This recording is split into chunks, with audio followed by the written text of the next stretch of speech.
Welcome back, and today we're talking about the eighth son. Are you kidding me? Episode 11. So like always, let's just jump into it.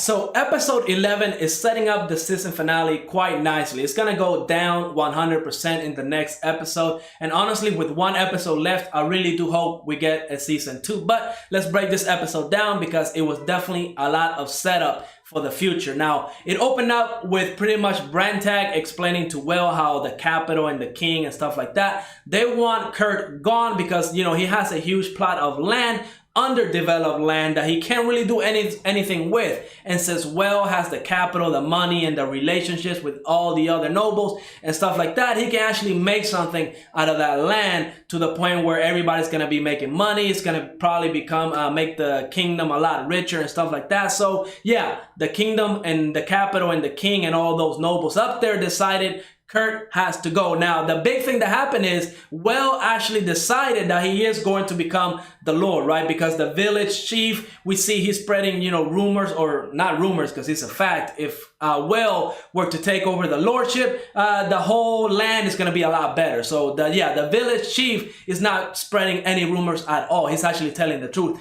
And we see right in his face and the way he shows emotions and stuff like that, you can see that's just a man that has nothing to lose. I mean, you can just tell under Kurt's lordship, all the villagers are going to do is just work until they die, and their kids are just gonna keep working. It's just gonna repeat itself, right? All the villagers are just gonna work. They're not really gonna have any future other than just working all day and just, you know, making money for Kurt, which is not even a lot because, again, Kurt is not that rich. He's not rich at all. He's one of the poorest nobles, if not the poorest noble ever. So yeah, they're really not happy with Kurt at all. So they're all willing to rebel, and that's why Will kind of decides he has to take, you know, the lordship away from Kurt, because it's going to be a bloodshed if all the villagers actually, you know, pick up forks and stuff like that and start going into the mansion to get Kurt out, because I'm pretty sure all of Kurt's allies are not gonna let that happen. And we see why, because Kurt is playing favorites. And again,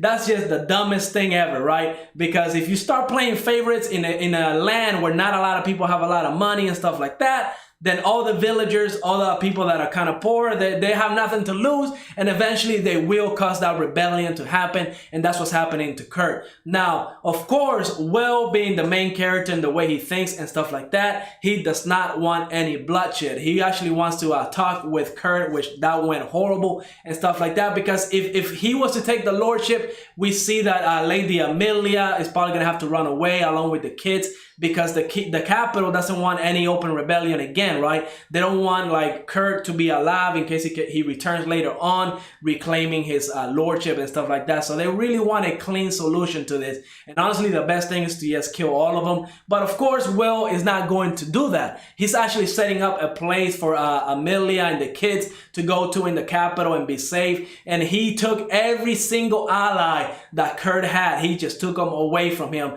by giving him a chance to actually go and train in the capital and, you know, become better merchants and just better businessmen in general. So pretty much Kurt is by himself. He is a very desperate man, and that's why we see Ragnar kind of send him the dragon flute, and we don't know exactly what it does. It's a magical item that's supposed to be able to give him the power to fight well and maybe kill him. Now, I don't think that's ever going to happen. I don't care how strong that magical item is.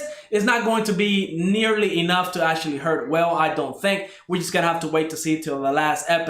But I do think that item is gonna be a lot more dangerous than what it seems, right? I feel like Kurt is gonna use it, it's gonna cause some type of like big destruction or something, and Will is going to have to save the day. Now, hopefully after those events, either Kurt actually, you know, accepts that he actually is not good for the land and he's gonna have to give away his lordship, especially after causing so much destruction, and that's how Will actually gets upon, you know, the land and gets everything without too much bloodshed, because I think it's actually a fool's wish to believe that you're going to become the Lord, kind of, you know, annex your brother out without somebody dying or losing a couple people here and there. So Will's plan is going good so far, but with the season finale, I think that's going to be where everything goes down and we're going to see some big action scenes. And honestly, I can't wait for it. But like always, let me know what you thought of this episode. Go ahead, leave a like, subscribe, and I will see you on the next episode.